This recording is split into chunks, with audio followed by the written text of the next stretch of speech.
Muito boa noite a todos aqueles que estão conectados conosco nesse momento, no mais um episódio do Podcast. É uma alegria enorme receber você aqui. Aqueles sempre eu gosto de ressaltar, os pontuais que chegam minutos antes e colocam todas as suas expectativas aí no chat, né? Que eu costumo, com muito carinho, chamar de Pod Lovers. A todos vocês também sejam muito bem-vindos. Estamos aqui hoje em mais um episódio pra lá de especial. Gente, do fundo do meu coração, antes da gente começar a apresentar todo mundo aqui, eu quero te dar um recado. Aproveite. Se possível, se a pipoca não tá pronta, apronte correndo. E desfrute de tudo aquilo que nós podemos aprender e presenciado da ação do Espírito aqui por meio dessas falas que nós vamos ouvir hoje. E já sem enrolação, Pastor Abraão, seja muito bem-vindo à nossa bancada mais uma vez. Sejam todos bem-vindos também, é uma alegria poder receber todo mundo nesse momento, nesse encontro especial. E hoje ainda mais com uma convidada pra lá de especial. E aí, quem é, pastor? Conta pra gente. Nossa querida irmã Edmeia Williams. Veja só, Edmeia Guedes Williams do Carmo. Meu Deus do céu. No Google, Edmeia Williams, se você precisar pesquisar, tá bom? Seja muito bem-vinda, minha irmã. Irmã Edmeia, seja bem-vinda, querida. Muito obrigada. Graça e paz a todos vocês que estão aqui, que estão distante. O que nos separa é só uma tela. É verdade. Então, que Deus abençoe esse momento nosso, que seja frutífero para todos nós e que nosso Pai do Céu se alegre desse momento. Amém. Tudo o que nós queremos hoje é que o nosso Pai do Céu se deleite em nós. Olha Amém. só. É verdade, é verdade. Eu tive o privilégio de conhecer a irmã Edmeia Williams num dos congressos da CEPAL, já tinha ouvido falar dela. E ela é uma conferencista e uma pregadora que tem um ânimo extraordinário na exposição das Escrituras Sagradas, uma paixão pela verdade de Deus que encanta quem está perto dela e ouve. Então, participei daquele congresso da CEPAL e vi ela pregar e falei, meu Deus, que bênção, né? 79 anos. 79 anos. Eu tô descobrindo agora, eu não sabia. Verdade? 79 anos. Mas vamos lá, vamos começar conhecendo ela, né? Sim. Quem é Edmeia Williams? Edmeia Williams é uma filha de Deus. Isso é o que tem de maior na vida de cada um de nós. Eu tenho uma alegria imensa de dizer. Eu nasci numa família conturbada. Tudo diferente. Meu pai negro, da Guiana Inglesa, casado com uma mulher de Barbados. Os dois já eram cristãos. Vieram para o Brasil negros, protestantes. Né? E ele nasceu na Guiana Inglesa. Ele nasceu na Guiana Inglesa, estudou na Inglaterra. A mulher casou com uma mulher de Barbados. Barbados, né? No Mar do Caribe. No Mar do uma Caribe. caribenha. Vieram para o Brasil, tiveram 6 filhos, 4 homens, 2 moças. Os 2 protestantes anglicanos. Não tinha igreja anglicana na cidade por onde Santarém do Pará. Então, eles faziam culto anglicano em casa, mas começaram a frequentar a igreja batista. Depois que o filho mais velho do papai tinha 21 anos, o papai caiu em adultério com uma mulher branca, portuguesa, católica, apostólica, romana, irmã do padre, filha de Maria e do apostolado de oração, aquela confusão numa cidadezinha pequena. Lógico, ninguém queria que ele fizesse isso. E nem que ela fizesse isso. Mas os 2 fizeram. E no meio desse erro, desse pecado, dessa afronta a Deus, Deus disse, Edmeia, é você que vai nessa aqui. Ai, que impressionante. Vai ser a história de Salomão, né? E Deus me botou lá naquela confusão e provou que Ele garante. Ele manda, Ele garante. Minha infância foi muito conturbada por causa disso. Mas Deus botou no meio dessa confusão um espírito cristão. A esposa do papai. Sim. A esposa do papai, ela não era crente. Ela não era evangélica, ela era filha de Deus legítima. Uau! Quando ela viu essa confusão, ela foi lá e segurou. Ela disse para minha mãe, o filho que você tem no ventre é filho do meu marido. é irmão dos meus filhos, tem a ver comigo. Que coisa E ela entrou com impressionante. isso, ela amou a criança que nasceu, ela cuidou da minha mãe, ela se tornou amiga da mamãe. Quando eu estava com 2 anos, mamãe casou com um homem. As duas foram sempre amigas. Minha madrasta me amou ao ponto dos meus irmãos dizerem: mamãe tem 4 filhos homens, 2 mulheres e uma legítima. Eu era a legítima, eu era o xodó da minha madrasta. Então eu conheci esse amor cristão. Minha madrasta não chamava Jesus pelo nome. Ela dizia: o meu amigo, o meu Senhor. Então eu cresci nesse ambiente, mas eu era muito difícil. E porque eu tinha um lado e o outro. Mamãe obrigava a ir à missa. Eu tinha que ir à missa às 6 horas da manhã para às 9 estar na Igreja Batista. Né? Então eu cresci ali, nesse negócio. E eu, com 9 anos de idade, então arranjaram uma vaga para mim no colégio Nossa Senhora das Mercês, aqui em Salvador. Você veio para Salvador com que idade? 9 anos de 9 idade. anos de idade. Fiquei interna até os 15. Então a senhora veio sem a sua família, é isso? Interna, sem ninguém, sozinha. Eles deram um jeito de se livrar de mim. Todo mundo continuou em Santarém do Pará. Todo mundo, sem problema, e eu vim sozinha. Eu fui a única que caí de paraquedas, saiu. Então, a vergonha da família da mamãe, que a família da mamãe sempre odiou essa situação e sempre me desprezou muito pelo fato de ser negra. Eles são racistas. Sempre foram e continuam racistas. Eles não conseguem vencer essa dificuldade. Não é? Mas dos meus irmãos, o mais difícil mesmo foi o mais velho. Ele já morreu. E eu era trabalhosa. Eu, uma criança muito trabalhosa. Já era hiperativa. Hiperativa, hiper tudo. Eu procurava... porque quando nasce uma criança nessa situação, meu pai era um homem que tinha uma visibilidade muito grande em Santarém, as pessoas respeitavam o papai, mas a mim elas diziam o que queriam. Então eu ouvia que eu era filha do diabo, que eu era o diabo que era negro, que tinha cabelo duro, que eu não tinha família, que eu... Essas coisas diziam para mim. E eu reagia. Eu reagia com um comportamento logicamente deformado, mas, por outro lado, veio uma doença maior, chamada orgulho. Eu tinha orgulho de aprender tudo com facilidade. Então, eu sempre fui a primeiríssima aluna da sala, mesmo aqui nas Mercês. Eu passei em primeiro lugar para a Universidade Católica, quando eu fiz o primeiro vestibular. E eu era muito jovem. Para qual curso? Eu fiz filosofia, depois pedagogia, depois psicologia. Mas eu fazia música nos seminários livres de música da universidade. Né?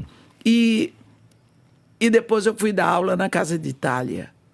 Entende? Então, eu tinha uma facilidade com música. Qualquer instrumento que botava na minha mão, eu tocava. Um dia fizeram um piano de garrafa e depois de 3 minutos eu estava tocando. Uma facilidade muito grande para a aquisição de conhecimento. Isso foi um dom que Deus me deu. Eu aproveitei isso, o dom que Deus me deu, para servir o diabo. Porque eu comecei a me sentir melhor do que todo mundo e a humilhar todo mundo, porque não aprendia com a mesma facilidade minha. Entende? Isso me tornou uma criança insuportável, uma pessoa que ninguém queria por perto. E eu fui crescendo assim. Isso me ajudou a galgar os melhores lugares. E eu fui crescendo desse jeito. Até o dia em que eu, que era crente, eu era crente. Eu sou crente. Eu não bebo, eu não fumo, eu não namoro, eu não vou à boate, eu não canto música do mundo. Porque na minha família era assim. Não canta música do mundo, não usa maiô. Não tem nada disso. Por quê? Porque eu sou crente. Mas eu já estava morando no Iraque, eu casei aqui na Bahia, em Salvador. Eu conheci um engenheiro da Petrobras, que trabalhava no campo, no Dissul, em Candeias. E nós casamos 5 meses e meio. Namoramos, noivamos, casamos. E a Petrobras foi começar a perfurar petróleo no Iraque, precisava de engenheiros experientes. E ele foi convidado e foi tinha que levar a família. E então, lá, numa situação bem difícil, porque ele era gerente de apoio da Petrobras Internacional, que é manutenção, transporte e material. Ele, ali naquela solidão, porque sempre fui viciada em leitura. Ali não chegava livro para ler. O meu piano ficou na fronteira do Kuwait para Basra, no Iraque. Eu morei em Basra, antiga Caldeia, em Ur dos caldeus. A terra de Abraão. Terra de Abraão. Olha aí. E eu ali tive, naquela solidão, meus filhos iam para a escola de manhã, só voltavam de tardinha. Meu marido ia para Xérica, né, que é a companhia, e eu ficava em casa. Não tinha ninguém para me ajudar, porque lá, uma abaia para ajudar você a limpar a casa, você paga 25 dinares. Em 5 dinares, lá eram quase $100 por hora. Era muito caro. $100 por hora. É porque é o petrodólar, É o dinar. Então, faxineira lá era milionária. Mas porque o custo só de que vida eles é alto. ganham e eles gastam em O dinar. custo de vida é alto. O custo de vida. Então, né? não pensa. Então, tinha uma menina que passava na minha porta. Eu sempre gostei de criança. Sempre fui apaixonada por criança. E talvez porque a criança me aceitasse como eu era, né? Então, não fizesse diferença. Então, passava uma menina, o nome dela era Suheila Zurraine. E ela era beduína. E quando começa o verão, começa o derretimento da neve das montanhas do Ararat. Então, o deserto fica coberto de água. As populações estão ali no deserto de Abadan e vêm para as cidades. O governo tinha mandado fazer quarteirões só de tamareiras, porque o Iraque é o maior produtor de tâmaras do mundo. E então, os beduínos vêm e armam suas tendas ali. E ficam por ali. Quando começa, então, aquela água, ela tira do solo o sal do tempo do dilúvio. O sal aflora. E aí, quando seca aquilo, os beduínos voltam para o deserto e vão colher o sal. E vão viver da colheita do sal. Não é? Então, perto da minha casa, havia um desses parques de tamareira. E essa menina tinha 9 anos de idade. Ela passava na frente da minha casa com o rebanho dela para levar para pastar no cemitério muçulmano, que estava lá perto. Era o único rebanho que passava na minha frente. Eu estava começando a estudar árabe. E eu queria gastar o meu árabe. Né? Então, eu começava... Ela passava bem cedinho. E eu começava a falar com ela. E ela só dizia para mim, "Dibi flus". Ela queria dinheiro. Mas eu comecei a dar para ela... Sabe uma garrafinha de Sanquique? Sanquique é um suco de laranja concentrado, tipo o nosso manguari. Manguari. É bom botar um pouco de Sanquique, sacudir com um pouco de água, não tem açúcar, e todo mundo gosta. E eu fazia um rubs, que é um pão assim compridinho, e botava dentro alface, tomate, pepino, que é o que eles gostam, às vezes um iogurte de carneiro, né? E eu ficava lá, aí eu dava para ela, ela pegava e ia embora. Na volta, lá para as 3 horas da tarde, ela deixava a garrafinha no portão, não é? E com isso, todos os dias eu dava para ela esse lanche. Nós fomos desenvolvendo uma amizade. Ela passou a confiar em mim, porque o governo proibia o povo local de ter relacionamento com estrangeiros, para não adquirir os maus hábitos, não é? E nós fomos. Isso foi acontecendo. A Suheila já era minha amiga. Eu já perguntava para ela as coisas, ela respondia, não é? Sempre escondendo o rosto, porque ela usava aquela baia, que é aquele manto preto assim, que cobre tudo. E ela segurava aqui. Um dia, já no mês final de julho para agosto, eu estava em cima, no terceiro andar, porque pelo fato do meu marido ser um gerente, nós tínhamos uma casa muito grande. Então, no terceiro andar, bem, ninguém ocupava. Mas acontece que entra muita poeira. Então, de vez em quando, eu tinha que ir lá para limpar a poeira. Nesse dia, eram mais ou menos umas 11 para meio-dia. Devia ser umas 11h30. Eu ouvi, eu estava lá em cima no terceiro andar, e eu ouvi um barulho de rebanho, que eu olhei, era a Surreila. Ela estava voltando com o rebanho. No meu coração veio, pronto, a Surreila está voltando, porque a família vai sair daqui de perto. E a família saindo daqui de perto, nunca mais vou ver Surreila. Eu não sei para onde eles vão. Será que já vão voltando para o deserto? Estava na hora de secar a neve, de secar o deserto. Aí aquilo me deu uma dor no coração, porque eu ia perder a minha amiga. A única que tinha lá por perto. A única que tinha. Aí eu gritei, Surreila! Ela parou. E quando a pastora para, o rebanho para. Aí eu desci com tudo e fui lá com ela. Ela estava com a cabeça baixa. Ela tinha aqui embaixo um embrulho, ela estava toda encurvada, que ela tinha um embrulho aqui embaixo da baia dela, desse manto. E eu dizia, o que é? O que foi que aconteceu? Por que você está voltando agora? O que foi que aconteceu? Mas ela não me respondia. Eu insisti. Aí ela levantou assim e me mostrou. Ela tinha um cordeirinho aqui. Ele estava agachado nela, assim, parecendo como esse povo que carrega a criança do lado. É assim que estava. E ela estava toda encurvadinha. Aí ela pegou a pata do bichinho e fez assim. Quando ela botou para mim, eu vi que tinha umas taliscas e estava tudo enrolado com papiro, que tem muito papiro ali. O mato é papiro. E quando ela pegou, ele deu um berro. Então eu vi que estava quebrada. E quando ele deu aquele berro, essa menina levantou o rosto para aquele sol escaldante. O rosto se contorceu, ela deu um gemido de dor. E ela olhou para cima, as lágrimas desciam como se fosse cachoeira. Naquela hora, eu ouvi. Eu tenho certeza que foi Jesus que falou comigo.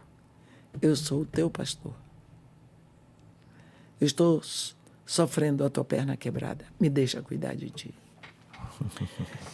Eu tinha ido para o Iraque. Eu não levei uma Bíblia. Eu não levei um cantor cristão. Não queria saber. Eu estava bem, eu era uma pessoa intelectual. Pastor comigo não tinha jeito, eu não admitia. Eu era o máximo. Né? Era o máximo, era inteligente, uma mulher formada, uma maravilha. Entende? O engano. Eu entrei em casa. Eu sei que eu deixei Surreila ali, no outro dia ela veio. Eu sei que eu entrei em casa. Depois de muitos anos, eu me lembro que eu botei o joelho no chão, no meio da sala.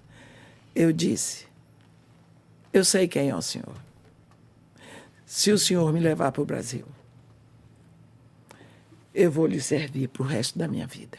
Fiz a barganha. Eu era tão nojenta que eu ainda fiz uma barganha com Deus. E quando foi no dia 22 de setembro, começou a guerra Irã-Iraque. Terceiro para o quarto dia, nós conseguimos fugir para o Kuwait. De lá para o Brasil. A minha primeira aquisição foi uma Bíblia. E eu fui para a igreja que eu conhecia melhor para mim, que era anglicana. Não é? E peguei uma Bíblia em inglês e foi com meus filhos que meu marido ficou no Iraque. Ele foi um dos gerentes que teria que ficar para vir depois. E eu comecei a ir. E eu me apresentei ao pastor.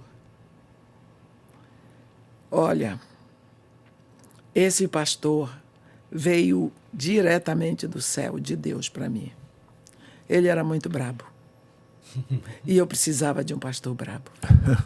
Porque Deus não nos dá o pastor que nós queremos. E graças a Deus não nos dá o pastor que merecemos. Ele dá o pastor que precisamos. E meu pastor era brabo e eu precisava de alguém assim. O inglês, John Saunders, ele ainda está vivo. Uau! Na Inglaterra. John Saunders. Ele na casa dele, eu ajoelhei, confessei Jesus. E ali começou a minha vida. Eu fui conhecer o pastor do Salmo, porque eu só conhecia o Salmo do pastor. Foi aí que começou e lógico, eu nasci de novo. Aí veio a fome. E tudo aquilo que eu gostava de ler, tudo aquilo que eu gostava de aprender, se voltou para a Bíblia. E a Bíblia passou a ser o centro da minha vida. Passou a ser o centro da minha vida. Ali foi a minha verdadeira conversão. Antes eu era crente. Então, que idade você tinha mais ou menos nesse Eu período? estava com 32 anos. Já tinha feito filosofia? Filosofia, pedagogia, psicologia e música. Já tinha feito os 4 Já. Com 32 anos. 32 anos. Mas fez, então, uma parte disso lá no Iraque? Não, lá no Iraque eu fiz o curso, eu fiz antes, pastor, eu fazia uma universidade junto com a outra. Conseguiu fazer tudo junto, Eu consegui, simultâneo? muito quase uma Quando coisa ela foi depois pro do outro. Iraque, ela estava formada em tudo. Já tinha 4 formações. Já estava casada. Pastor, lá no Iraque, eu fiz o curso de História do Fértil Crescente. Uma professora da Universidade Federal da Caldeia, cristã, casada com um engenheiro iraquiano. Eu caí na mão dela, na graça dela. Puxa vida. Porque eu beijei a mão dela. Mas eu só não beijei. Eu achei que estava beijando a mão. Ela disse que eu beijei o pulso. E um beijo no pulso significa cuide de mim. Eu me coloco sob a sua tutela. Uau. Sob a sua A responsabilidade. senhora não sabia disso? Eu não sabia. Porque Mas Deus eu sou sabia. brasileira. E pra gente ensina a criança até a jogar beijo, cai onde sair. Cai. Lá, o beijo é uma linguagem. Beijar na cabeça, eu amo e respeito os seus pensamentos. Beijar no pulso, eu me coloco sob a sua liderança. Você manda e eu obedeço. O seu punho está sobre mim. E assim vai. Por isso que muitas vezes as pessoas leem cantares e não entendem quando aquela mulher diz: beija-me com os beijos da tua boca. Eles acham que é beijo de língua. Não é. Beijo da boca significa: se você está aqui e eu estou aqui, você me beija com os beijos de sua boca, significa que eu sou o centro da sua atenção. Porque quando você me beija com o beijo da sua boca, seus olhos estão nos meus olhos, sua mente está na minha mente, seu coração com o meu coração, eu sou o centro da sua vida. Então, na realidade, aquela moça está dizendo para o rei, que é Jesus: eu quero ser o centro da sua atenção, quero lhe pertencer, quero toda a sua atenção voltada para mim. Leva-me após ti, apressemos-nos. Ela se rende ali. Que coisa. Entende? Então, eu fiz isso. Essa mulher cuidou de mim. Ela me levou para conhecer a Torre de Babel, os jardins da Babilônia, o Zigurá de Ur, o jardim onde é cientificamente comprovado que é o Jardim do Éden, lá em Ur, onde tem a junção do Tigre com Eufrates. Tudo isso eu fui conhecer in loco, porque ela me levou. Ela me ensinou. Eu conheço essa história aí da Mesopotâmia toda pedacinho por pedacinho, porque estudei lá, aprendi lá. E isso foi muito bom. Deus estava me preparando para pregar o Antigo Testamento. Agora, isso é incrível, porque sua base, quando a senhora fala sobre textos do Antigo Testamento, realmente a gente percebe que existe uma base muito sólida por trás. Porque eu estudei lá. Estudou lá. Lá. Nesse retorno para o Brasil, quando chegou aqui no Brasil, porque eu fico olhando assim, eu penso, uma pessoa que é negra, uma família, de certa forma, disfuncional, porque Porque é disfuncional. nasceu naquela condição. No norte do Brasil, se sentindo rejeitada pela família, E sendo discriminada. rejeitada mesmo. Foi fortemente influenciada. Fez 4 universidades simultâneas, mudou-se para o Iraque. E esse retorno para o Brasil, conseguiu sentir um choque reverso? Ficou quantos anos no Iraque? Nós ficamos 3 anos e meio. E depois retornou para o Brasil. Retornei para o Brasil. Deixa eu dizer uma coisa para o senhor, pastor. Eu tive uma excelente formação educacional. Eu estudei 7 anos interna no Colégio Nossa Senhora das Mercês.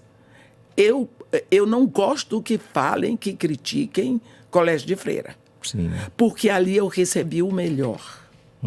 Aquelas freiras não me deram o que elas não tinham. E eu dei trabalho para elas. Elas foram excelentes, as professoras das Mercês, não sei como está a Mercês, excelentes. Eu estudei, eu aprendi. Eu tive a melhor formação ali. O padre, naquela época, era o padre Edmundo Juskevich, era um pai para nós. Ali, elas que me botaram para ir. Umas férias, mês de julho, a madre me chamou, que era organista, Madre Beatriz. Ela me chamou e disse, olha, eu vou viajar para Roma para fazer a 3ª aprovação, o colégio não tem organista. Você toca piano, você vai passar esse mês de férias na Soledade, que é ali no corredor da Lapinha, é o colégio também das Ursulinas. Tinha 3 colégios de Ursulinas na Bahia. Piedade, em Ilhéus, Mercês, na Avenida 7, Soledade, ali na Lapinha. Sim. Né? Na Liberdade, indo corredor da Lapinha. Isso. E eu fui para lá.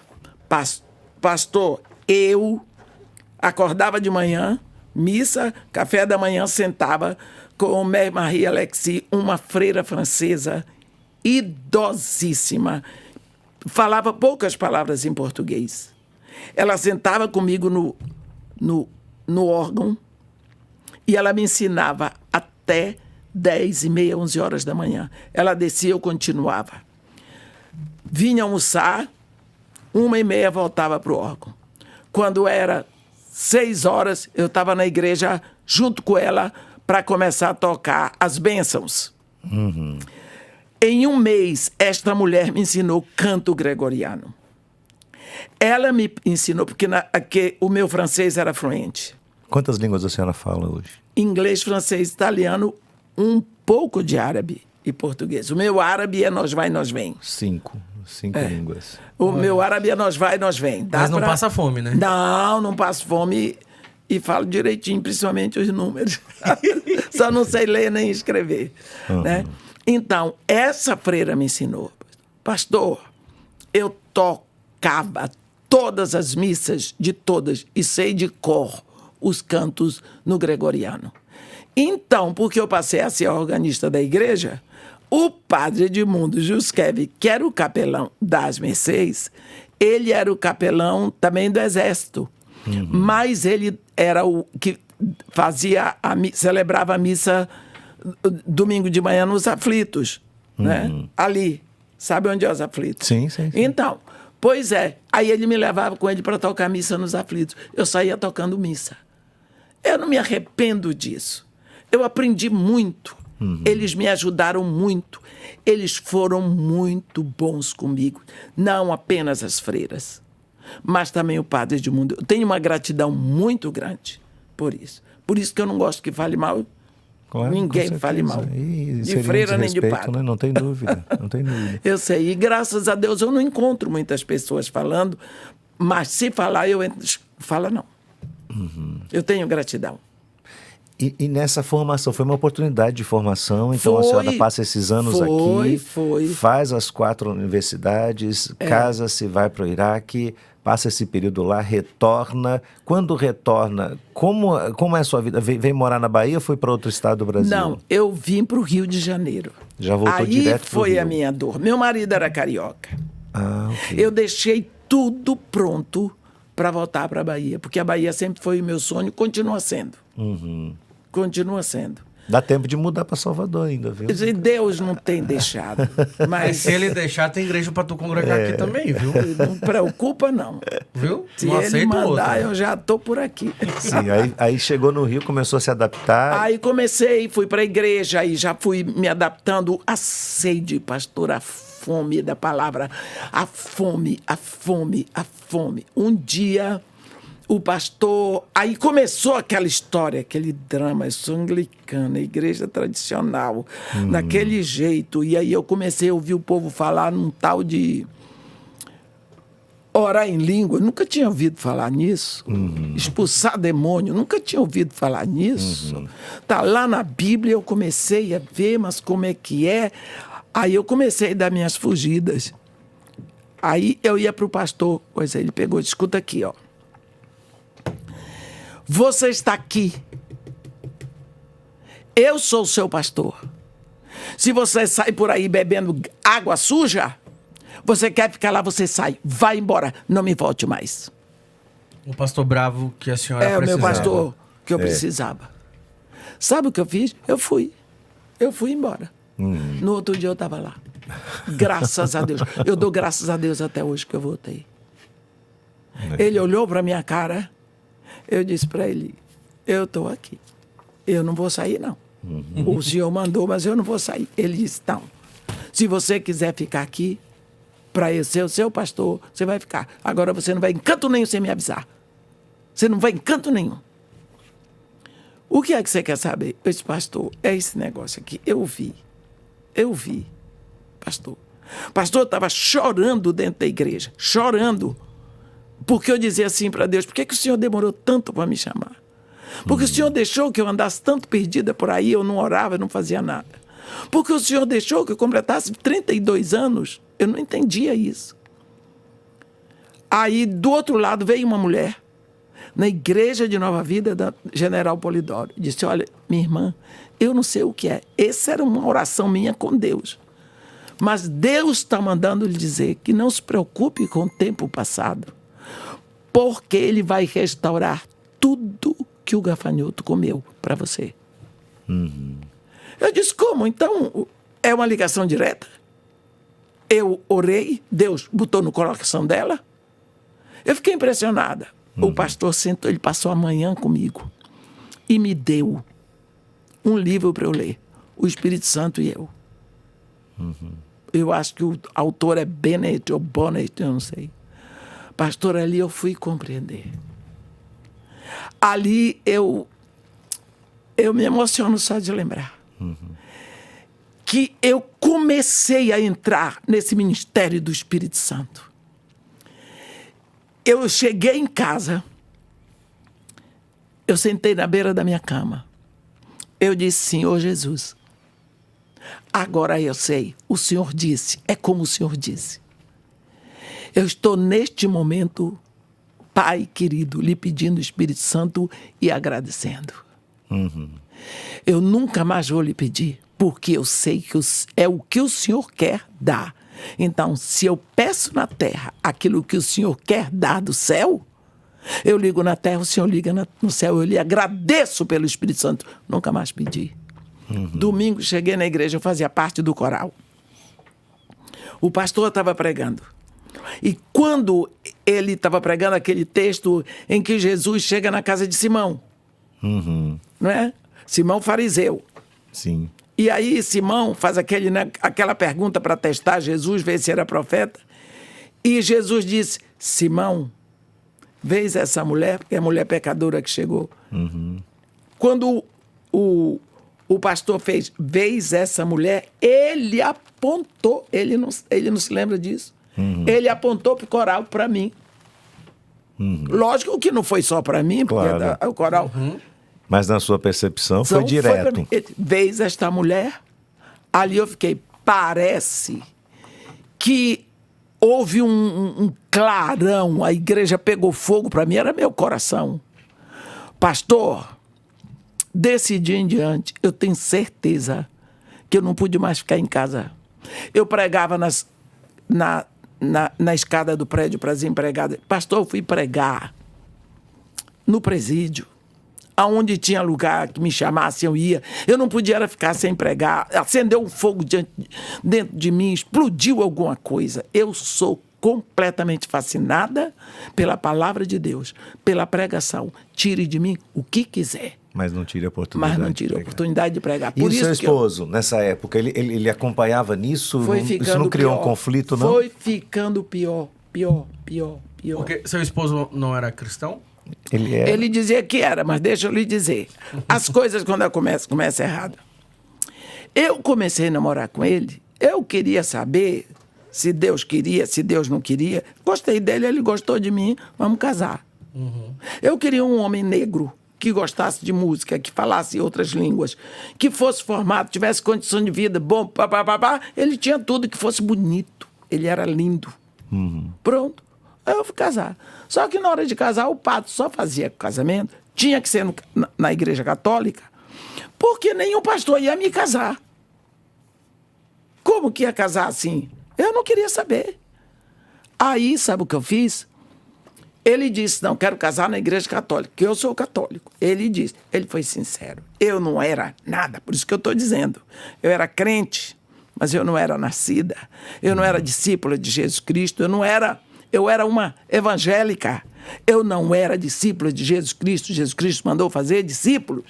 Você pode passar a vida toda com um linguajar evangélico, dizendo aleluia, cantando corinho, sem ter nascido de novo. Eu prego muito sobre isso. Abre os olhos para não ficar no engano. Fica igual aquele aleijado da porta do templo chamada Formosa. Capítulo 3 de Atos, que ficou a vida toda ali na porta, sabia tudo lá de dentro, conhecia as orações, conhecia todo mundo, mas não entrava. Estava quase dentro, totalmente fora. Era assim que eu vivia.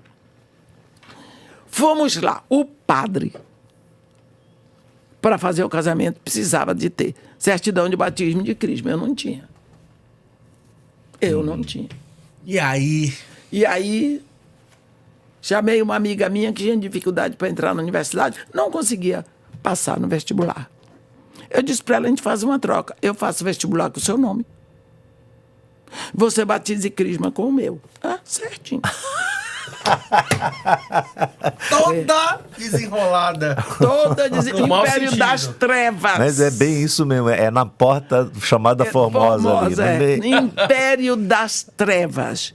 Deu certo. Eu fiz o vestibular para ela, ela passou, já até se aposentou. E eu casei com o batismo e a crisma dela. Quer dizer, tudo errado. Tudo errado. Tudo errado. E o pobre do padre, coitado. Na boa fé. Então, só que o meu marido, com o tempo, ele gostava de ir na igreja anglicana. Ele ia. Lá ele gostava, ele encontrava os engenheiros das grandes estatais. Lá, né? Ingleses, americanos, canadenses, irlandeses. Era um ambiente dele, a igreja anglicana. Christchurch, até hoje, lá no Rio de Janeiro. Mas ele não queria saber de eu indo à igreja durante a semana. Ele não queria saber nada dessas coisas. Então foi ficando pior, porque eu acordava de madrugada para orar, eu não tinha muita sabedoria. Com o tempo é que eu fui, eu queria ir à igreja toda terça-feira. Meu pastor disse, seu marido quer? Não, então você vai ficar em casa. Você não vai fazer nada escondido dele. Mas como? Se eu não fizer escondido, eu não venho na igreja, então fique em casa. E quando ele chegar em casa, você vai servir para ele o uísque que ele gosta. Com o maior sorriso. Ele tem que ter a melhor esposa. Você tem que ser a melhor esposa, porque você é filha de Deus, e filho de Deus tem que ser excelente. Então você vai ser esposa excelente para ele ver que vale a pena ter uma esposa filha de Deus. Construiu casa em Búzios. Isso não é ensinado mais hoje. Infelizmente, os pastores fraquejaram nesse quesito aí, de olhar e dizer assim, essa radicalização traz à tona uma verdade mais profunda que está escondida por trás dos interesses pessoais. Pois é, mas o meu pastor, por isso que eu estou dizendo, eu precisava de um pastor. Bravo. Eu precisava de um Corajoso. pastor. Olha, quando Jesus Cristo olha para o povo, você sente o choro no coração deles. Parece rebanho sem pastor. não é? Eu precisava de um pastor daquele. Esse pastor, ele vai, aonde eu vou, ele vai na minha sandália, porque ele trouxe a formação verdadeira da palavra. E houve a explosão do Espírito Santo em mim com a palavra e o Espírito. Então, nunca, são mais de 40 anos pregando. Eu tenho uma agenda, pastor, que se eu não controlar, eu prego todos os dias, de manhã, de tarde e de noite. Sim. De tanto chamado. Dentro e fora do país. Dentro e fora do país. Pastor, um mês de novembro, eu fui na Europa, Ásia, África, América do Norte e América do Sul. Num mês, novembro. Voando. Eu digo para o senhor, aliás, para todos que estão me ouvindo, quando nós nos rendemos, é porque Deus já preparou tudo antes. Eu não tenho doença, pastor. Eu nunca adoeci. Eu tive Covid 2 vezes, só soube porque eu fui obrigado a fazer exame. Mas será que alguém de fora não diria assim, então é por isso que ela tem tanto ânimo, porque ela não fica doente? Ou seria o contrário, você não fica doente porque tem um propósito? Eu acho que é o propósito de Deus em mim. Também tem uma coisa, se vier uma gripe, eu deixo de ir pregar porque eu estou gripado? Eu não. Deu uma febre, eu deixo de ir pregar? Eu não. Tomo remédio e vou. Não tem coisa. Vou viajar, eu chego para o avião 2, 3 horas antes. Eu não vou em cima da hora, não faço nada em cima da hora. Eu faço a minha vida, porque eu me lembro de uma frase de Paulo, que ele diz para os Tessalonicenses: 2 vezes quis ir estar convosco, mas o diabo me barrou o caminho. O diabo barrou o caminho.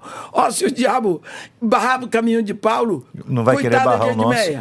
Tá brincando. Paulinho de Tarso. Naquele ministério. Com a moral toda que foi tinha. barrado. Ele tinha dificuldade com transportes naquela época, mas hoje eu não tenho. Entro no avião. Nunca eu perguntei: quantos membros tem sua igreja? Em que bairro fica? Em que lugar? Como é o nome do seu pastor? Eu nunca perguntei. Única coisa que eu quero saber é o pastor que está chamando? Porque convite de membro de igreja eu não aceito. Eu só aceito se o pastor quiser. Sim. Porque a Bíblia diz: tudo que passar debaixo da vara do pastor, santo será o Senhor. Está aí um ministério, pastor. Eu respeito todos, mas pastor, eu tremo. Eu tremo com o ministério pastoral. Tá aí uma pergunta. Eu vou voltar depois na história do seu marido, porque eu não sei se ele depois tomou uma decisão ou não. Ele morreu. Ele morreu sem ter tomado uma decisão? Eu acho que só se foi na última hora morrendo, porque Certo. eu estava em Singapura quando ele morreu no Brasil. Meu Deus! E fez como? Foi Hein? Conseguiu ir no enterro? Não deu tempo. Meu pastor e minha filha, que fizeram o enterro, Petrobras toda foi e tudo mais, eles disseram: não volte, porque você não vai chegar para o enterro. Ele estava doente? Adoecido? Não, coração. Uau. Pastor, Deus permitiu que eu tivesse aquele marido. Ele me levou em todo canto que eu tinha que ir. Eu estudei tudo, ele nunca me deixou trabalhar. Eu vou pagar para você estudar tudo que tem que estudar. Ele pagava qualquer curso para mim, qualquer. Mas ele não queria, porque ele dizia: mulher que trabalha ganha dinheiro. E ela começa a dar ordem em casa. E em casa que mulher manda, até galo canta fino. Mulher minha vai viver com o que eu provei. Então vamos começar a mexer com umas polêmicas aqui, tá? Eita, Aí- vamos cutucar a onça com vara curta Aí você agora. começa... Era a visão dele. Sim. Era a visão dele. Mas não deixou de ser seu provedor. Sempre foi. Até hoje eu como da pensão que ele deixou. Eu moro no apartamento que ele deixou. Até hoje. Ele proveu. Eu obedeci. Eu não queria, mas eu obedeci. E a obediência gera bênçãos. Então a senhora começa esse processo de pregar, mas diante da comunidade evangélica, da comunidade cristã, a senhora tinha respaldo para isso? Porque hoje a comunidade cristã diz: não, para você pregar você tem que ser pastora. Sim. A senhora virou uma pastora. Olha, pastor, eu não sou pastor, eu não vou ser nunca uma pastora. Fala, Jesus. Não vou ser nunca uma pastora. Por que, mulher do céu? Porque eu creio que Deus tem um chamado para mim, um chamado de ensino. Então eu não vou agora ficar... Eu nem posso, pastor. Eu não tenho marido. Deus não se desmente. Deus criou o homem e depois criou a mulher para o homem suprir, cobrir, proteger, amparar. A Bíblia diz: Deus é o cabeça de Cristo. Cristo é o cabeça do homem. O homem é o cabeça da mulher. 1 Coríntios 11, né? É isso. Está escrito assim: eu prego o que está escrito. Como eu não tenho cacife, pastor, eu conheço muito da Bíblia, eu estou com 79 anos, eu já vi muita coisa, eu não tenho cacife para simplesmente aconselhar um homem que está com dificuldade no casamento. Eu não tenho. Eu sou mulher. Ele teria que ser aconselhado por um homem que sente como ele sente, que passa pelos problemas que ele passa. Eu não posso ser pastora. Eu não sou pastora. O pastor é aquele que apacenta. Jesus Cristo deixou os ministérios. Agora, tem lugar para a mulher na igreja? E tem, e sempre teve, e sempre vai ter. Mas o problema é o título. Chegou um ponto hoje, nós aprendemos gramática portuguesa, que o feminino de doutor é doutora. O feminino de, digamos, cantor é cantora. O feminino de pastor é pastora. Mas o ministério, será que a mulher do pastor tem o chamado? Porque a Bíblia, quando Deus fala sobre ministério, um momento precioso que Deus fala é com Jeremias. Jeremias, antes que eu te formasse no ventre da tua mãe, eu te conheci. E antes que tu saísse da madre, eu te constituí, eu te consagrei profeta. Então, Jesus Cristo vem e deixa 5 ministérios: apóstolo, profeta, evangelista, pastor e mestre. Então, se Deus consagrou Jeremias profeta antes dele nascer, o pastor é consagrado antes de nascer. O mestre é consagrado antes de nascer. O evangelista, o ministério é um chamado que antecede o nascimento físico. Ele já está escrito. Não é? Então, pelo fato de eu casar com um apóstolo, não significa que eu sou apóstola. Pelo fato de eu casar com um médico, não significa que eu sou médica. Com certeza. Então, por que isso? Agora, as pessoas me chamam pastora, já cansei de dizer que não sou, agora eu não digo mais nada. Porque senão eu crio confusão. Porque, não sou pastora, é o quê? Eu sou irmã.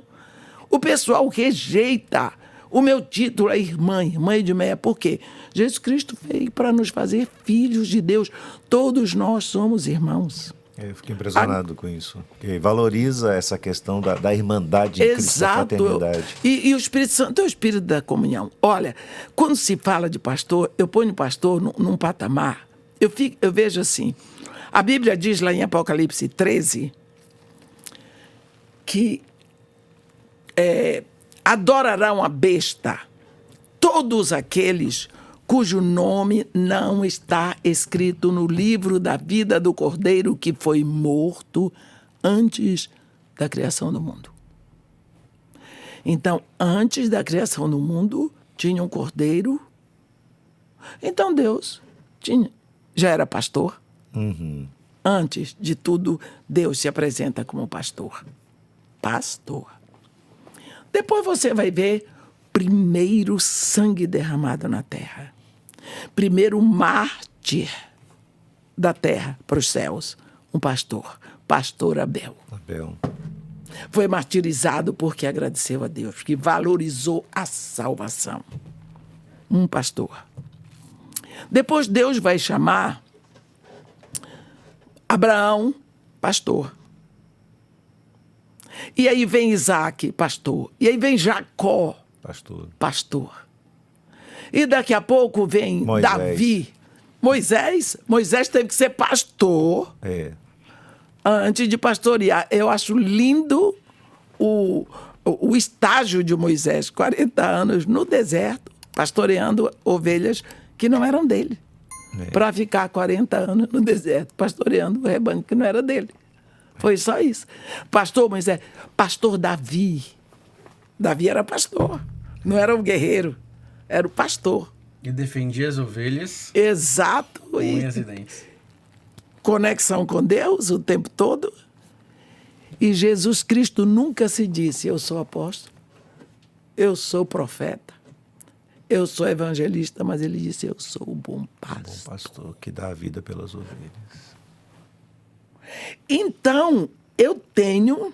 Meu Deus, como esse título pastor ficou corrompido, então, né? eu tenho que tirar o chapéu quando eu vejo um pastor.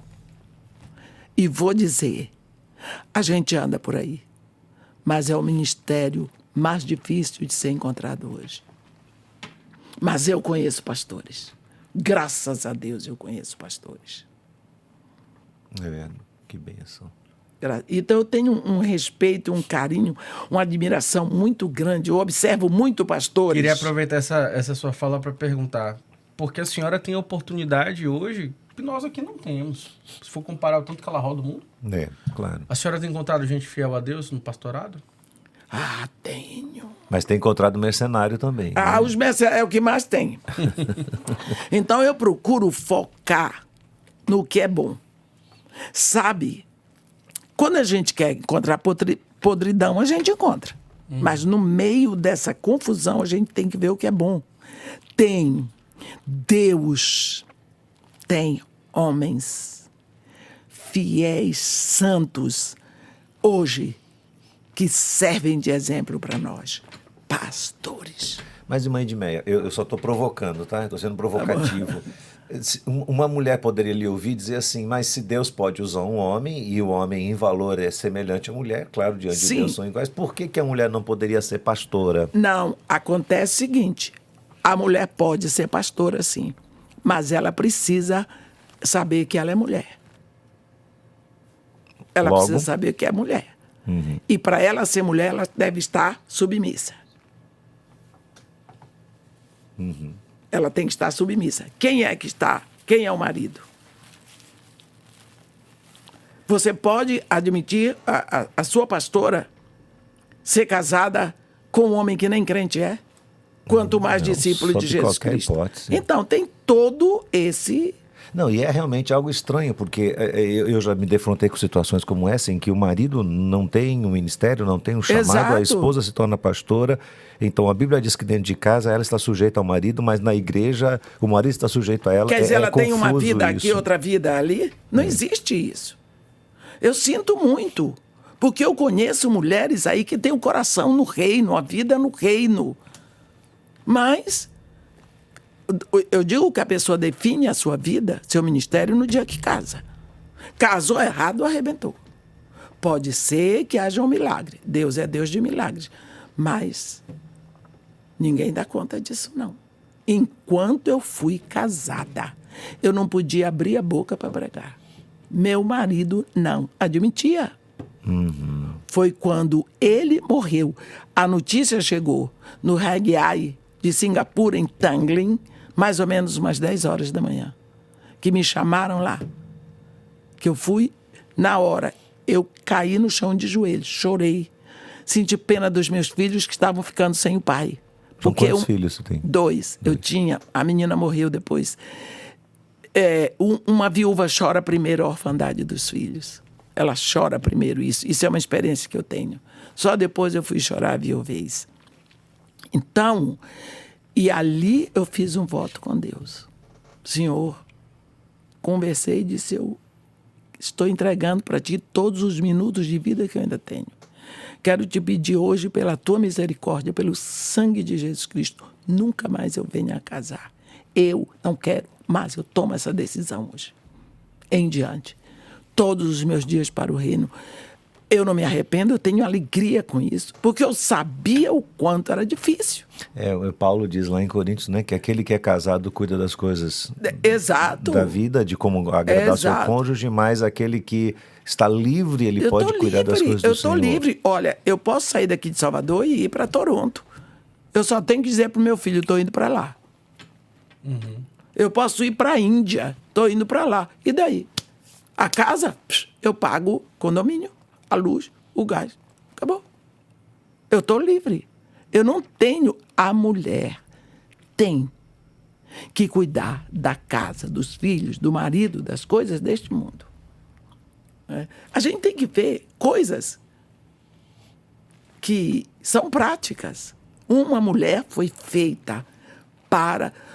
Um dia eu estava numa fila e tinha um homem lá pregando e falando e vociferando contra essa história de ser submissa. Eu estava quieta, até que veio uma mulher de lá, falou que eu era evangélica. A senhora também acha essa questão de submissão? Eu disse, porque está escrita na Bíblia de vocês que a mulher tem que ser submissa. Eu disse, o senhor falou certo. Está escrito na Bíblia. Se está escrito na Bíblia, é para nós, os filhos de Deus. Aqui é a família de Deus. Esse é um assunto nosso. O senhor é de fora. Não pode compreender. E não O precisa senhor nem não obedecer. se meta no assunto dessa família aqui. Que essa família de Deus não é da sua conta, não. Esse assunto aqui nós entendemos. Mas o senhor não vai compreender nunca. Esse assunto nosso, não é dos de fora. Isso é uma coisa que me preocupa, porque eu vejo os cristãos hoje querendo mudar o mundo na base do grito, da raiva, e dizendo, nós temos... São princípios morais de Deus para aqueles que amam a Deus e confiam na orientação de Deus. Não só isso, o que eu vejo também é muitos cristãos que não querem estar mal na fita com os de fora. Então, em vez de eles simplesmente justificarem a razão da sua fé, eles querem de alguma forma ensinar para aqueles que estão vendo de fora, olha, isso que você acha que a gente tem como preconceito, não é bem assim. Mas sim, o Espírito Santo ele não vai conseguir discernir. Não vai. O Não vai. homem Quer ficar bem na natural fita. não Não discerne as entende, coisas não espirituais. É mesmo que discutir questão de dízimo com ímpio. Isso aqui é uma questão minha com meu Deus. É minha com ele, é do filho com o pai. Vocês de fora não tem nada a ver com isso. Esse assunto não é da sua conta, não. Está se metendo onde não E nem deve. o assunto e nem o seu dinheiro. Pois é. O seu dinheiro para o que você quiser. Mas vamos voltar lá. Quer dizer, Eu sou grossa. mas ela faz assim, ela morde e assopra, o pessoal estava dizendo ontem, né? Mas então, voltando à experiência. Aí perdeu seu esposo, voltou para o Brasil e tinha o casal de filhos. Sim, aí eu estava louca para começar um trabalho no Morro Dona Marta, que No Rio de fica Janeiro. pertinho da minha igreja. Aí no outro dia eu estava lá na frente da favela, com uma jarra de suco, daquelas fechadas, uma caixa de sanduíche e um violão na mão.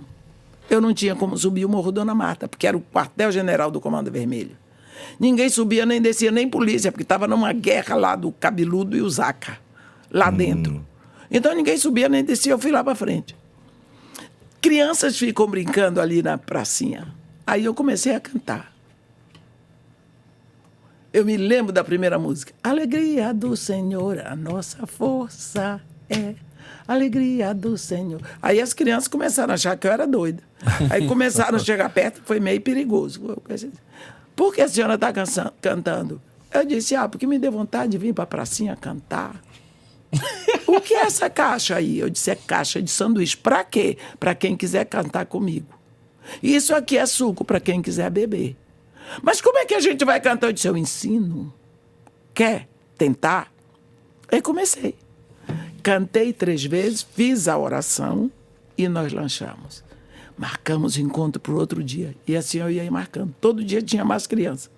Mais crianças. Você morava em Copacabana e subia o morro da... Lá, ali em Botafogo, perto da minha igreja. Eu deixava o meu carro no estacionamento da igreja. Aí, meu pastor estava sabendo. Porque eu, na minha formação, não faço nada sem o pastor. Eu sou viúva. Eu preciso do pastor. Certo, certíssimo. Eu preciso do pastor. E aí as crianças E foram eu chegando. tenho que obedecer. As crianças chamavam outras. Eu sei que eu já estava levando reco-reco, pandeiro, triângulo. Eu estava com o meu Formando uma grupinho. banda já. A bandinha estava pronta. E eu no violão. E cada dia eu tinha que ter mais sanduíche. Vamos embora. E eu orando. Eu estava jejuando para Deus abrir as portas para eu subir. Porque o meu negócio era ir lá para o meio. Eu nunca tinha ido numa favela. Quando, nesse dia, faltou o menino do pandeiro. Mas ele tinha o irmão e a irmã também. Eu disse, cadê ele? Ah, está em casa, está com febre, está com dor de garganta. Eu disse, por que a gente não vai lá e canta com ele? A senhora vai? Eu não entendo hoje como é que eu fazia coisa daquele jeito. Mas eu fazia. Doida, doida, doida. Faltava um parafusinho assim. Faltavam 10. Os meninos pegaram, um pegou o violão, outro pegou a jarra, outro pegou e disse, vamos embora subir o morro. Eles me levaram para dentro. Eu fui ver a realidade. Uma criança lá. A mãe saiu de madrugada para trabalhar. O padrasto paraplético no chão. O menino jogado, com febre. Mandei comprar remédio, tudo. O padrasto disse que é que ele tomava. Cantamos, servia coisa, orei. Marquei encontro com os meninos para debaixo da jaqueira que ficava perto. Nunca mais eu desci. Marcava, eles iam me buscar lá embaixo, subia. Passei a cuidar dos meninos debaixo da jaqueira. O dia que chovia era uma dor. Até que eu disse para o meu pastor, eu preciso de ter um barraco na favela. Ele quase me mata. Você está inventando história, porque... Eu sei que ele disse, não se fala mais nisso. Eu vou para a Inglaterra, eu vou de férias com a minha família. Não quero mais ouvir falar nisso. Você vai cuidar da sua vida. Quando eu voltar, a gente volta a esse assunto. Quando ele voltou, nós temos o que chamamos de light service, que é um culto menor. Assim, no Side Chapel, que é uma capelinha que fica do lado. E ali é assim, a gente canta 2 hinos, faz a oração, tem uma palavra de 15 minutos e depois tem a ceia. E depois a mulherada do WDA, que é Women's Diocesan Association, elas vão fazer doces e as coisas, as guloseimas britânicas, né, para serem vendidos lá para o povo britânico. Aí, esse culto é terça-feira de manhã. O pastor saiu da Inglaterra segunda-feira. Eu não sabia que horas ele chegava. Fui para o culto. Quando eu cheguei lá, eu com a minha mania de chegar adiantada, cheguei. Ele disse, você já veio? Eu disse, pastor, eu não sabia que o senhor ia chegar hoje. Seja bem-vindo e tudo mais. Ele olhou para a minha cara e disse, vem cá. Me levou no gabinete dele e disse para mim, aqui. Pegou assim, olha isso aqui. Eu disse o que é ele, olha. Eu estava no gabinete da British Airways. Enquanto eu arrumava as nossas passagens de volta, saiu lá de dentro um piloto da British. E ele disse, o senhor é o capelão daquela igreja que fica lá no Rio de Janeiro? Ele disse, sou. Aquela que a gente vê, a estátua do Cristo, ele é do lado, não tem uma favela? Ele disse, tem. Ele disse, eu preciso que o senhor me faça favor. Eu fui muito tempo fazendo essa linha Londres-Galeão. Londres-Galeão. O senhor vai me fazer um favor. Ele veio de lá e me deu esse envelope. Ele disse, eu quero que o senhor entregue isso para uma mulher que está fazendo um trabalho com crianças naquela favela. Nossa, eu tô arrepiado aqui. Espera aí. O pastor disse para mim, ele só faltou dizer seu nome. Você andou orando? Eu disse, que eu queria que Deus movesse o coração do meu pastor. Que eu disse para ele, o senhor não quer que eu faça trabalho, mas tenho certeza que Deus quer. Então o senhor ora comigo para Deus tirar isso do meu coração, já que é engano. Ele não se fala mais nisso. Voltou de lá e disse, ele só faltou dizer seu nome. Aqui tem um dinheiro para começar. Meu Deus do Só céu. que $2.000, pastor, não era... Porque eu fui descobrir preço de barraco. É caro, porque é Zona Sul. É. Pastor, Deus é o melhor agente financeiro que existe. O cruzado foi caindo, o dólar foi subindo, quando chegou, que eu encontrei o barraco, era o preço de $2.000.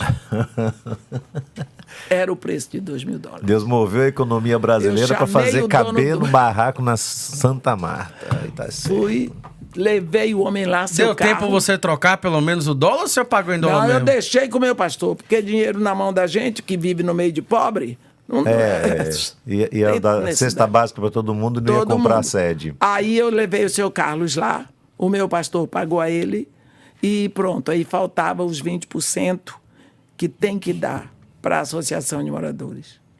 Eu não tinha. Aí no outro dia eu fui... Não, isso era uma sexta-feira, quando foi segunda, eu fui cedo lá para o Morro Dona Marta, direto para a Associação de Moradores. Quando eu cheguei lá, era um dia assim que estava nublado. Eu cheguei lá, tinha um senhor bem vestido na frente, em pé, muito sério.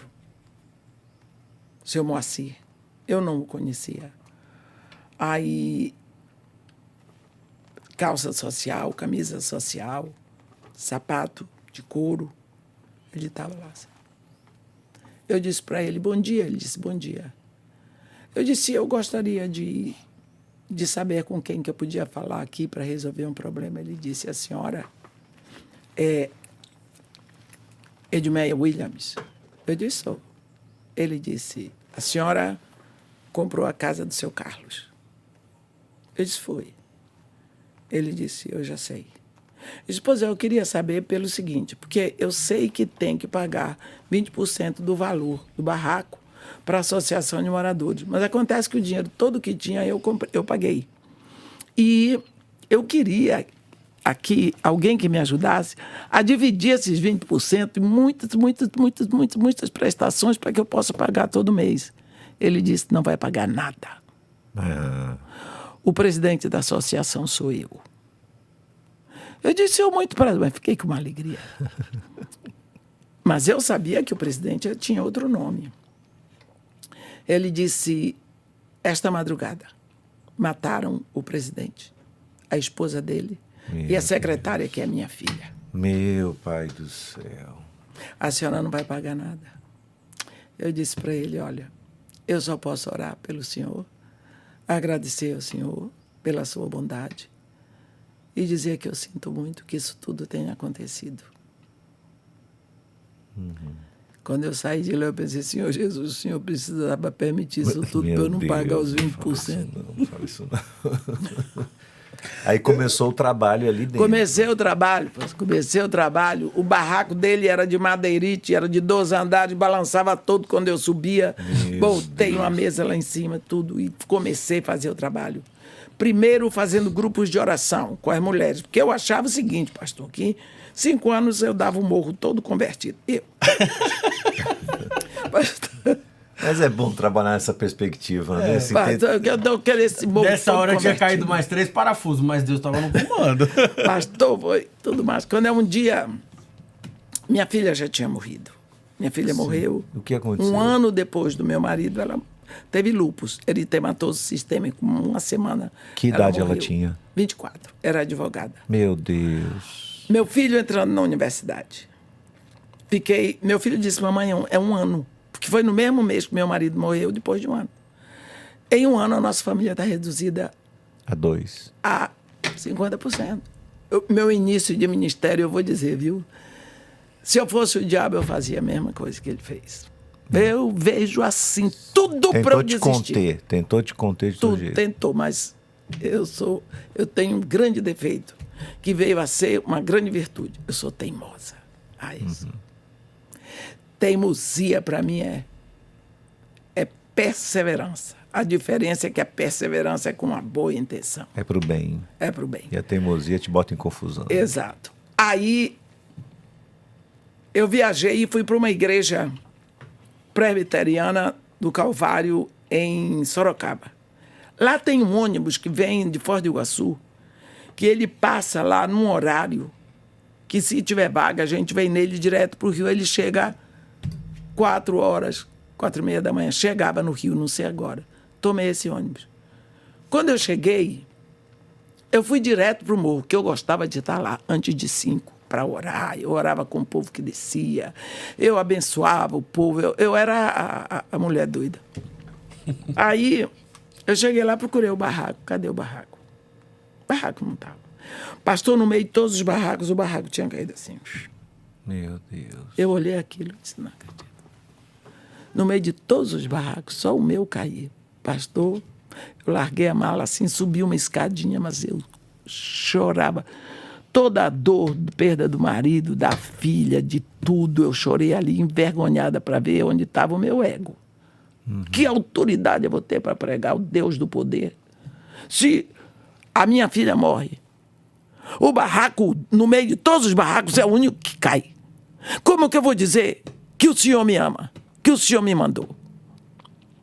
O Senhor faz assim comigo? Eu sou sua amiga, sou louca pelo Senhor. O Senhor trata assim seus amigos? É por isso que o Senhor não tem muito amigo. Eu dizendo para Jesus. Eu dizendo para Jesus, mas dizendo, se Jesus aparece na minha frente naquela hora, eu ia sacudir ele. A gente ia sair no pau. Agora pensa. Imaturidade. Chorei, o povo pegava água, botava assim, botava açúcar, mexia com o dedo e dava, porque eles tinham visto tudo e viram a minha situação. E eu não tinha dinheiro para tirar os escombros do barraco. Foi dali, depois fui. Eles já tinham tirado minhas Bíblias, posto assim. A moça levou para casa dela as Bíblias. Aí eu desci, com a mala na mão. Cheguei na igreja. O pastor estava saindo, que a casa dele é atrás da igreja. Ele disse, segunda-feira, o que você tem? Eu disse, pastor, eu não tenho mais barraco. Ele disse, por quê? Eu disse, o barraco caiu. Como que você me compra um barraco desse? Gastou o dinheiro todo no barraco, vai cair? Eu disse, pastor, como é que eu podia saber que o barraco ia cair no meio de... Mas foi. E eu chorava. Ele pegou e só quer que eu lhe diga uma coisa. Eu tenho uma notícia boa para lhe dar. Vem cá. Entregou um envelope. Outro envelope. Outro envelope. A mulher do envelope. O Billy Graham. Pastor Billy Graham, que não era pastor. Era evangelista. Evangelista. Ele tinha recebido de Deus uma visão para evangelismo na Europa, começando pelo Reino Unido. Então, ele instalou o gabinete em Waterloo Bridge, em Londres, para começar pelo Reino Unido. E foi no tempo que o secretário dele morreu, o filho dele assumiu. E ele queria levar um preletor de cada continente. Da América do Sul, eu fui escolhida. Olha o milagre. Meu Deus, eu já te conhecia. Para ficar 3 meses pregando no Reino Unido todo num programa chamado JIM, Jesus in Me. Jesus in Me. Pastor, tinha dias de eu pregar em 5 lugares diferentes. Me deram uma... Sim, mas ele disse, está aqui a passagem, está aqui. É para começar a viajar no dia 4 de janeiro. Meu pai. Eu não sabia, porque eu nunca sei o que Deus estava... Deus faz coisas que não adianta a gente querer seguir. Fica doido e não segue o pensamento de Deus. Deus estava dizendo para mim, aqui é onde vai sair o dinheiro para você construir tudo. Não é barraco velho, é coisa grande. Tudo bem, lá vou eu para a Inglaterra. Por quê? Ninguém sabia quem era Edmeia Williams, só Deus. Só que eu tinha uma vantagem. É que eu sei a Bíblia em inglês. Porque para pregar numa língua, você tem que saber a Bíblia naquela língua. Não adianta só falar aquela língua. Você vai pregar em português, você tem que saber a Bíblia em português. Primeira vez, cheguei lá, no mesmo dia, um advogado tinha me convidado. Eu vi no programa um convite para jantar com ele. Desculpa, que ano era isso? 1994. Meu marido morreu em 90. Aí, ele me levou para jantar num restaurante chiquérrimo. Os preços do cardápio eram, assim, coisas que eu nunca tinha visto. Ele assinou um cheque para mim. E quando eu olhei o cheque e agradeci, eu pensei que era 50 libras. E fui, não, 500, não, 5.000 libras esterlinas. Botei na conta da igreja, porque o combinado era esse, as ofertas eu poria na conta da igreja, o pastor pegaria. O pastor pegou aqui, mandou tirar os escombros, comprou mais 2 barracos em volta. E começamos a construir o que hoje é a casa de Maria e Marta. Eu pegava as ofertas lá, mandava oferta em libra esterlina, Deus construindo o barraco aqui e eu trabalhando lá. A mesma coisa continua. Olha só. E ainda do jeito certo, né? Porque se tivesse aqui, era capaz de fazer um barraco meio igual ao outro, né? Pastor, quando a casa estava pronta, eles ainda me deram um carro. Eu fiquei 3 meses pregando. Inglaterra, Irlanda do Norte, País de Gales e Escócia. Viajando. Pregando na BBC de Londres. Pregando na Radio M. Radio One, no Women's Hour. Esses programas todos assim, fantasmagóricos. Entende? E pregando de dentro do carro e saindo na televisão. Eu nunca tinha visto um negócio daquele. Né?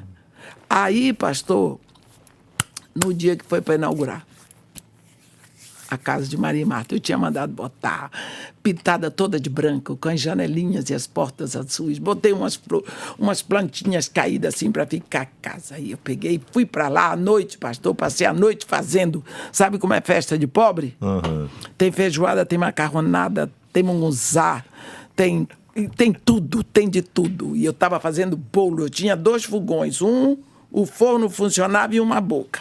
O outro, 3 bocas funcionavam e o forno não funcionava. Era desse jeito. Feliz da vida. Eram mais ou menos 3 horas da manhã quando eu botei a última assadeira de bolo no forno. Aí eu acendi a casa todinha para me mostrar.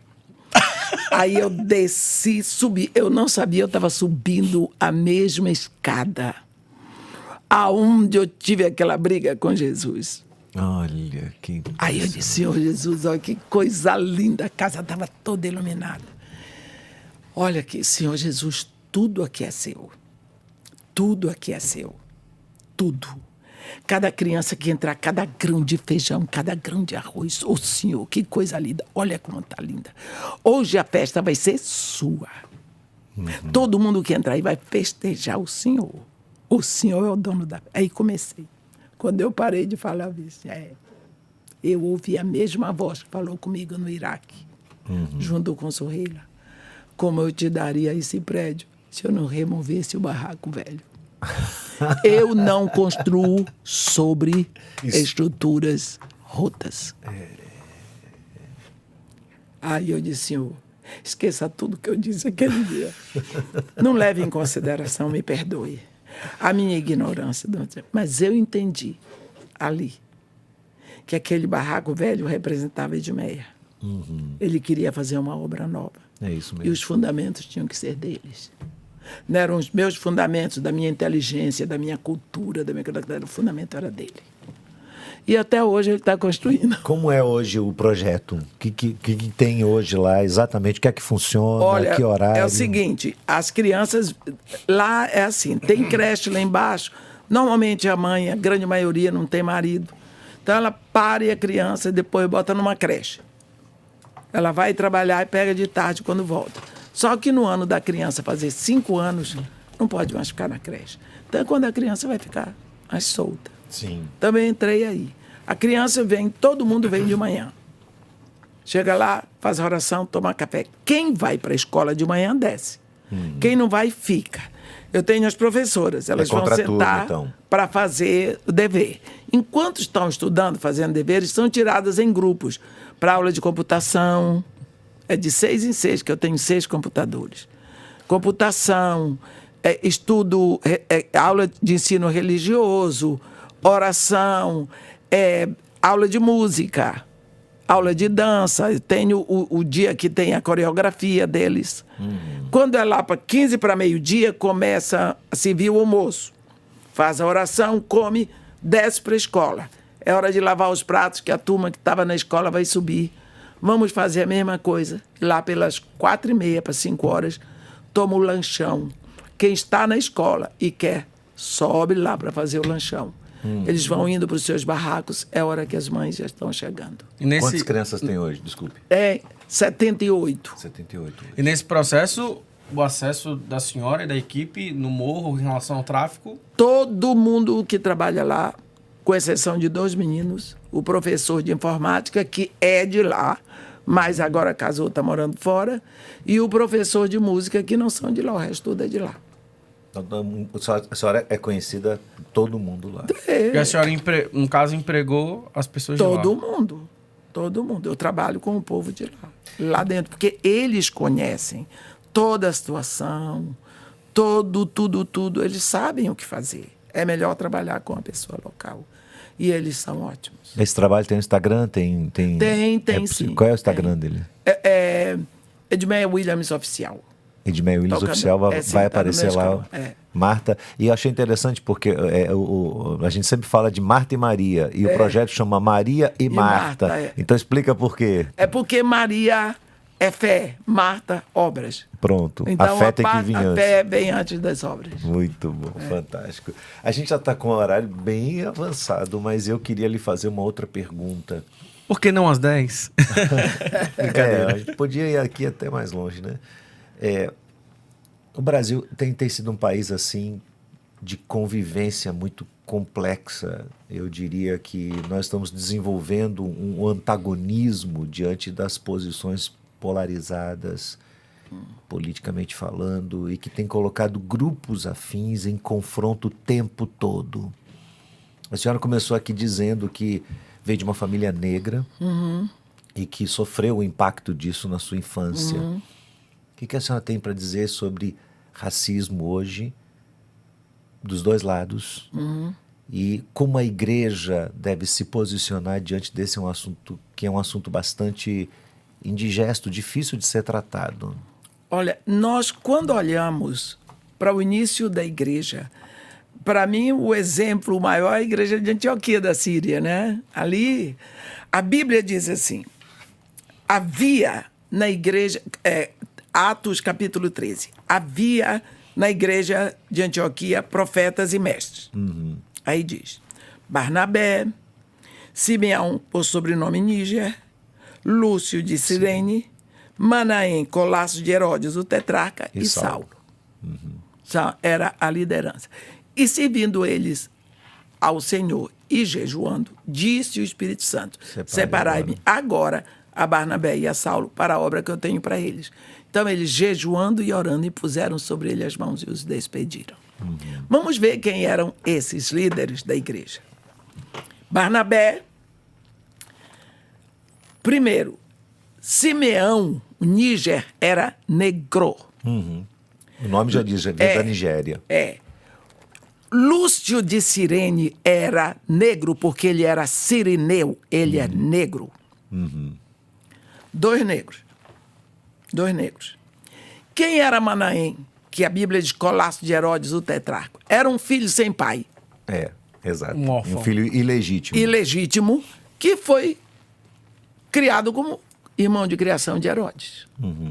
Então aí, nesse momento, nós temos 2 negros, um filho, digamos assim, Não legítimo. não legítimo, e Barnabé e Saulo.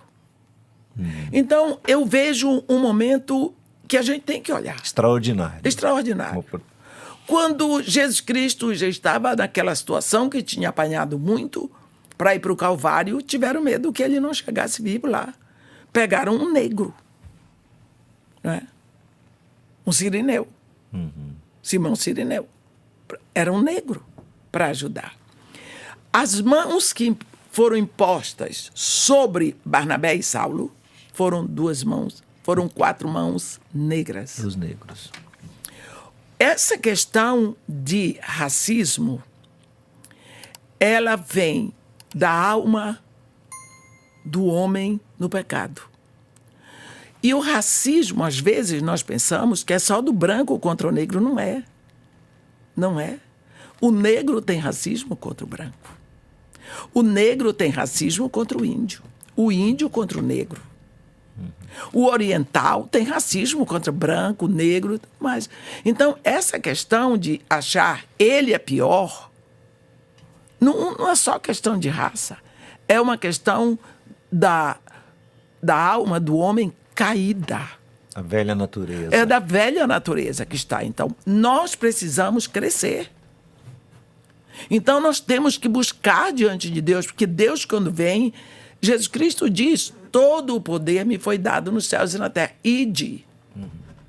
Fazei discípulos de todas as nações. Quando ele fala todas as nações, ele está falando de todas as nações de todos os continentes. Aí não importa a etnia, não importa Não a importa cor. a etnia. Então, isso, assim como nós temos, não adianta lutar contra racismo. Lutar contra o racismo é lutar contra maus pensamentos, contra maus desejos, porque está na alma do pecador. Nós, cada um é que tem que lutar contra isso. Cada um tem que lutar. Eu, uma vez, pedi para uma prima minha, negra, dos Estados Unidos. Ela estava vindo ao Brasil pela primeira vez na vida dela, para me trazer um CD Christmas Songs, que eu gosto demais, da Barbra Streisand. Ela trouxe 8 de cantores negros e disse para mim: os negros também cantam música de Natal. O que é isso? É racismo. Mas o que é que eu podia dizer para ela? Eu agradeci e não sei para onde foram os CDs. Não, me dê eles que eu quero. Eu não sei para onde foram. Você tem leitor de CD? Eu acho lindo. Eu gosto, mas o que é isso? Eu queria o da Barbra Streisand, porque eu tinha um e o meu, alguém ia viajar e levou. Então eu queria o mesmo. Não. E eu já procurei o da Barbra Streisand, não encontro mais. Talvez agora na internet consiga. Aí eu digo, essa questão aí que está dividindo a igreja está sendo dividida por causa de que cada um tem a sua visão. Nós não procuramos a visão da palavra de Deus. Se nós somos filhos de Deus, nós temos que buscar, somos discípulos de Jesus Cristo, nós temos que pensar como o nosso mestre, agir como o nosso mestre, querer como o nosso mestre. E para isso tem que haver um esforço. Deus não nos escolheu em Cristo para sermos salvos. Foi para sermos santos. E a salvação nos é dada de graça, mas a santificação vai o nosso esforço, o nosso trabalho, o nosso esforço. Então, tem que haver isso. Mas eu entendo, mas assim, a gente sabe que o racismo, especialmente dentro do Brasil, ele é estrutural, ele está arraigado. Eu não enxergava isso, eu comecei a enxergar depois de muito diálogo com negros que sofrem as dores de uma cultura toda que nasceu ainda enraizada na escravatura e tudo mais. Por outro lado, então eu vejo isso, eu acho que existe uma dor que ela é real. E por outro lado, eu fico pensando que há um trabalho pessoal, e aí a senhora vai falar isso com muita autoridade, porque a senhora veio de uma realidade onde experimentou a dor da rejeição. Como é que lida com essa dor? Como é que dentro do seu coração, sem que houvesse... Eu não consegui ver elementos que lhe tiraram dela, mas parece que a senhora meio que se debateu e saiu. Como foi isso? O salmista diz: tu, falando com Deus, formaste o meu interior. Tu me teceste no ventre da minha mãe. Os meus ossos não foram de ti encobertos, quando no oculto eu fui formado e entretecido como nas profundezas da terra. Tu me viste a substância ainda informe. No teu livro todos os meus dias foram escritos e determinados, quando nenhum deles havia. Olha, foi nesse salmo que aconteceu a minha libertação. Por isso que eu luto, eu grito, eu falo para o povo ir para a palavra de Deus. Porque quando Jesus Cristo diz: se as minhas palavras permanecerem em vós, consequência, sereis verdadeiramente meus discípulos. O que é que vai acontecer? Conhecereis a verdade. O que é que a verdade vai fazer? Vai te libertar. Tá vendo? Me libertou. Eu disse: então, pera lá. Que me teceu. Esse verbo tecer é terrível. Porque eu me lembro quando eu fazia trabalhos manuais na escola, que a gente via o desenho, a gente escolhia as cores e ia tecendo. Tecendo. Era ponto a ponto, contando os pontos. E misturando as cores. Tu me teceste no ventre da minha mãe. Então foi Deus. Essa cor Que foi fez. escolhida por Foi ele. escolhida por ele e tudo mais. Tudo mais. Não é? Então, aí que é veio a minha identidade do libertação. indivíduo, né? Exato. A identidade de cada um. Nós temos DNA. né? Exato. Aí vem a minha libertação. Por exemplo, outro dia, eu estava conversando com uma moça que ela disse, não, mas porque essa feitiçaria africana? Eu disse, aí, cuidado. Por que feitiçaria africana? A feitiçaria não vem da África? O berço da feitiçaria é civilização caínica, é Iraque. Lá é o berço da feitiçaria. Não é lá na África, não. Que isso? É interessante isso. Entende? As pessoas grudam assim e vão dizendo as coisas. Não pode ser. Falta de conhecimento. né? É uma amiga minha, esposa de uma nigeriana formada na Universidade de Londres em Sociologia. O marido, engenheiro de petróleo, trabalhava na Dow Schlumberger. Ela disse para mim, eu não posso aceitar, você é uma mulher tão inteligente, se torna cristã. Você é cristã? Eu disse, sou, mas por que você não aceita? O Deus de vocês é branco, o filho dele é branco, a mãe dele é branca, todos os santos de vocês são brancos, é tudo branco, o único preto é o diabo? Eu disse, aonde que você aprendeu isso? Está cheio nos livros. Eu disse, eu lhe mostro o livro onde Deus fala disso. Ele diz, não farás para ti imagem nem escultura do que há nos céus. E nem adorarás. O erro do homem foi fazer o Deus branco e fazer o diabo preto. O primeiro que fez, trouxe do coração dele a separação. Deus não tem cor, nem o diabo. Porque Deus é espírito, o diabo também é espírito. E os santos somos todos nós. Santo não é aquele que morreu e que decidiram que ele vai fazer milagre agora, Vai ser canonizado. depois de que morreu, que não teve nem poder para ressuscitar. Né? Então, Deus não tem cor. Os anjos não têm cor. É tudo de quem pintou, de quem fez. Anjo não tem cor, Deus não tem cor, o diabo não tem cor, demônio não tem cor, porque são seres espirituais. Então, por que é que existe? Eu disse, o homem. O mesmo homem que não gosta do negro, botou o diabo negro. A Renascença Pois é. fez surgir esse elemento, né? Foi como um grande problema de Dante Alighieri, botou o Papa no inferno. Pois é. Exato. O que a senhora diria? Que conselho a senhora dá para uma pessoa que vive nessa condição, que sofre a dor da rejeição e como é que se liberta disso? Tenha misericórdia de que tem a rejeição. Porque essa pessoa não está liberta. Ela está presa, ela está escrava da ignorância. Porque ela tinha que saber e não sabe. Então, ela é ignorância. Olhe para essa pessoa com misericórdia. E ore a Deus para que haja a libertação dela. E o que a senhora diria para quem... Está passando pela rejeição? Não, para quem exerce a rejeição, para quem exerce o racismo. Para quem exerce o racismo, que pena. Porque você é vítima dessa morte. É isso mesmo. Porque isso é morte. Bom, vamos ficar aqui mais não sei quanto tempo. Que bênção, que coisa boa ali ouvir. Que bom. Estou com pena do seu olhinho. Está doendo. Estou me pedindo que ele pergunte assim, que conselho a senhora dá? A senhora veio primordialmente a Salvador para falar para mulheres e só no primeiro dia do congresso tinha lá, sei lá, quase mais de 2.000, muita gente, muita mulher. Eu nunca vi tanta mulher junta na minha vida. Muita mulher, né?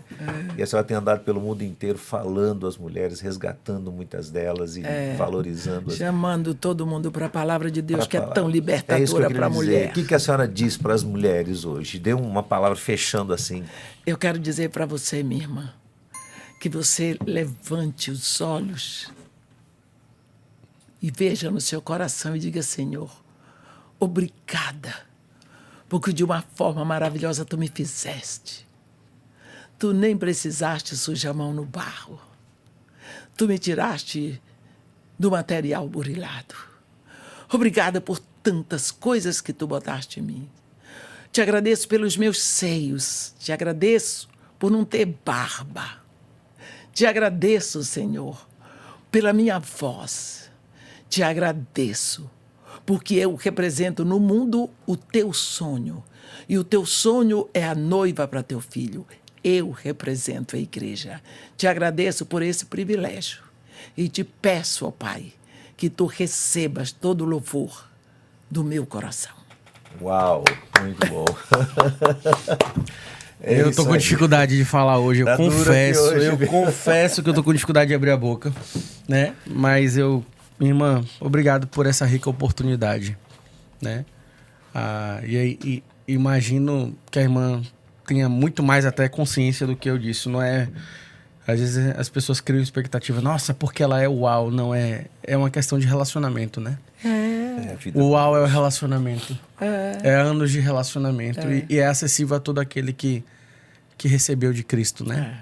Eu chamo essa cidade a cidade do Salvador da Bahia. Isso. Eu Nós nunca cremos digo vou nisso. para Salvador. A cidade do Salvador da Bahia. E aquela expressão que a senhora já começou causando aqui? Bahia de Todos os É a Santos. Bahia Muita de gente não tem Todos os conhecimento Santos. sobre isso. A senhora pode explicar?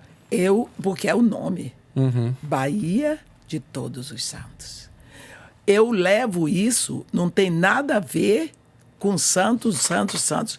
Santo é a palavra que vem de Deus. São todos aqueles que são santificados em Cristo. Todo aquele que entregou sua vida a Jesus Cristo. É escrito o seu nome no livro da vida. Se torna filho de Deus, porque Jesus Cristo o faz filho de Deus. Ele tem o Espírito Santo, ele passa a ser santo. Lembra quando Paulo escreve a carta para os Efésios, ele diz, aos santos e fiéis que estão em Éfeso, os que estavam ouvindo a carta, estavam todos sentados na igreja. Ninguém tinha morrido, ninguém tinha feito milagre. Os santos estavam sentados. Nós estamos no caminho de santificação. E o sonho do meu coração, que esse estado seja um estado onde mais e mais pessoas se rendam a Jesus Cristo, para que caminhem nesse caminho de santificação, porque aqui é a Bahia de todos os santos. Amém. Não é de todos os perdidos. Por isso nós oramos e pedimos a Deus. Muito bom. Eu queria encorajar você, né?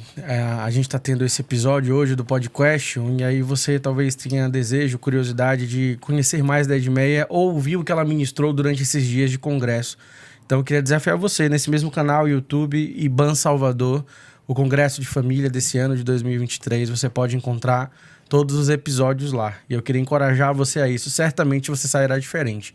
Irmã Edmeia, muito obrigado por esse tempo. Eu agradeço por essa oportunidade. Repete de novo o Instagram dela também. O Instagram, a contato. senhora pode repetir? Edmeia Williams Oficial. Gente, é tão chique que é perfil verificado. Corre lá pra Williams vocês. com M no final. WIWILLIAM de Maria, S de Salvador. Fica despreocupado que não é o nosso perfil. O algoritmo já, mesmo que digite errado alguma coisa, indica. Já indica. Chique demais. né? EDMEIA, Edmeia Williams Oficial. Perfeito. Edmeia Williams Oficial, você pode procurar para você ter mais acesso e contato também com todo o ministério que a irmã tem exercido durante esses tantos anos, né? E muito obrigado. Muito obrigado por ter aceito o chamado de Deus para sua vida, para falar com tanto empenho, tanta coragem a palavra do Senhor. Eu O Senhor tenho uma renove suas ajudante forças. preciosa que Deus me deu. É, A Ângela. A Ângela está aí. A né? Ângela está ali. Ela veio para suprir aquela parte que eu não sei fazer. Ela tem telefone, ela responde mensagem, ela cuida dessa agenda doida. Mas ela me aguenta. Desenrolada. Ela vai sendo santificada. É verdade. Amém, amém. Nós queremos agradecer a você até aqui pela sua presença. Não custa repetir, né? Esse link ele tá aí para ser compartilhado. Deixa a bênção de Deus fluir através desse tempo aqui na vida de tantas outras pessoas. Que Deus te abençoe. Obrigado por estar conosco até agora. E fique conosco para os próximos episódios. Você sabe, né? Sempre a gente tá por aqui. Essa geral aqui para que você possa nos ver. Deus abençoe. Um grande abraço e até o próximo episódio. Valeu, gente. Pode ir?